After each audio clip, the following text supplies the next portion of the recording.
बारिश की हल्की फुहारें पूरे शहर में फैल चुकी थी। सड़कें भीगी हुई थी और हवा में मिट्टी की खुशबू थी।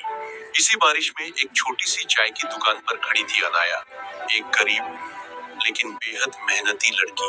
उसके कपड़े साधारण थे, लेकिन चेहरे पर एक अजीब सी चमक थी, जैसे वो टूटकर भी खुद को हर दिन जोड़ लेती हो। अनाया की दुनिया बहुत छोटी थी। एक बीमार माँ, एक छोटा भाई और उनका किराए का टूटा फूटा कमरा। कॉलेज की फीस भरने के लिए वह शाम को यही चाय की दुकान पर काम करती थी।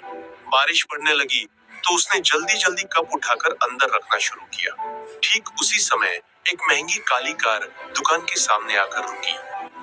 दरवाजा खुला और बाहर आया आर्यन सिंह, शहर के सबसे बड़े बिजनेसमैन विक्रम सिंह का बेटा। ऊंची कदकाठी, महंगे कपड़े, हाथ में फोन और चेहरे पर एक रौब। दूर से देखने पर कोई भी समझ सकता था कि वह करोड़पति खानदान से है। बारिश से बचने के लिए आर्यन दुकान की छत के नीचे आकर खड़ा हुआ। उसने आसपास नजर दौड़ाई और चाय वाले से कहा, एक चाय देना, लेकिन साफ कप में।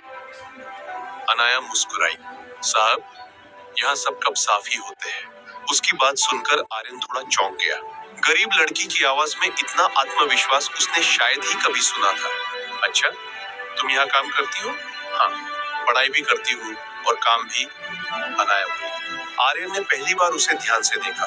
बारिश में भीगी हुई लड़की, जिसकी आंखों में सपने थे, पर हालात उन सपनों को बार बार तोड़ने की कोशिश करते थे। चाय पीते हुए उसने पूछा, पढ़ाई क्यों?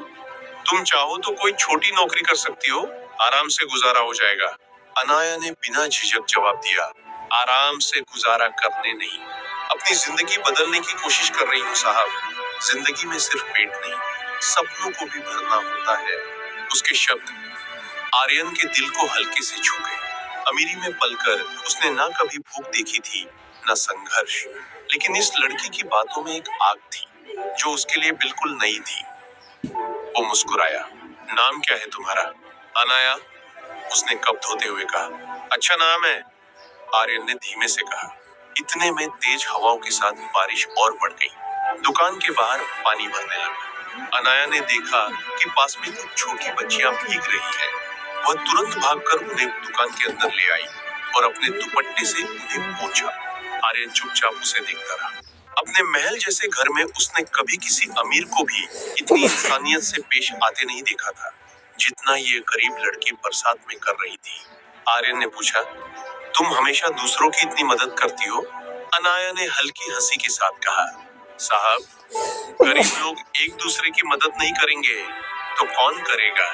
हम पैसे से नहीं, दिल से अमीर होते हैं। आर्यन के पास जवाब नहीं था। शायद पहली बार किसी ने उसे अमीरी और गरीबी का असली अंतर समझाया था। बारिश कुछ कम हुई तो आर्यन ने अपनी जेब से 500 का नोट निकाला और अनाया की तरफ बढ़ाया। ये लो, चाय के पैसे और बाकी टिप समझ लेना। अनाया ने नोट को वापस उसकी ओर सरकाया। साहब, मैंने जितनी चाय दी है उतने ही पैसे लूंगी। गरीबी मतलब ये नहीं कि हम ईमान नहीं रखते।